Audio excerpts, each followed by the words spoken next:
আসসালামু আলাইকুম viewers, welcome back to my another new video. আজকে আমরা একটি গুরুত্বপূর্ণ ইংরেজি স্ট্রাকচার ক্লাস নিয়ে আলোচনা করব। Okay viewers, let's get started. আমার তোমাকে ছাড়া কিছুই ভালো লাগে না।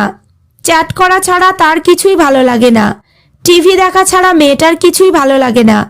বই পড়া ছাড়া ছেলেটার কিছুই ভালো লাগে না।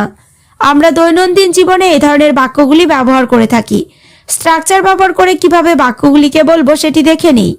স্ট্রাকচারটি হলো subject plus like nothing plus but plus object অথবা বাট টু প্লাস V1। কিছুই ভালো লাগে না অর্থে স্ট্রাকচারটি ব্যবহার করব। এবার আমরা কয়েকটি এক্সাম্পল দেখে নেব।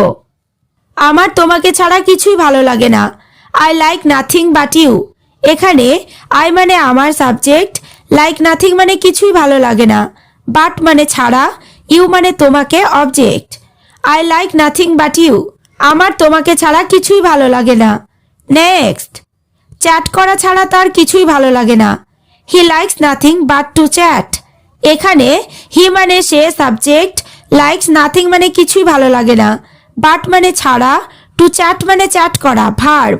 He likes nothing but two chat মানে চ্যাট করা ছাড়া তার কিছুই ভালো লাগে না। পরেরটা, টিভি দেখা ছাড়া মেয়েটার কিছু ভালো লাগে না। The girl likes nothing but to watch TV.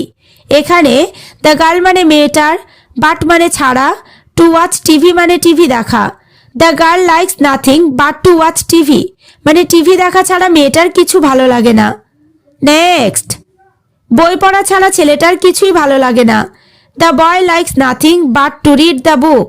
এখানে লাইকস নাথিং মানে কিছুই ভালো লাগে না, বাট টু রিড মানে বই পড়া ছাড়া।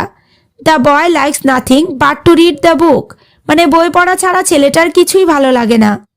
এবার তোমরা স্ট্রাকচার ক্লাসটি ভালোভাবে বুঝতে পেরেছো। তাহলে ছবি আঁকা ছাড়া তার কিছু ভালো লাগে না। ফ্রি ফায়ার খেলা ছাড়া ছেলেটার কিছুই ভালো লাগে না। মিষ্টি ছাড়া মেয়েটার কিছুই ভালো লাগে না। বাক্যগুলি ইংরেজিতে কি হবে অবশ্যই কমেন্ট করে জানিও। ওকে ভিউয়ার্স, আজ এই পর্যন্ত। চ্যানেলটিতে নতুন হলে চ্যানেলটি সাবস্ক্রাইব করো, লাইক শেয়ার কমেন্ট করতে ভুলো না।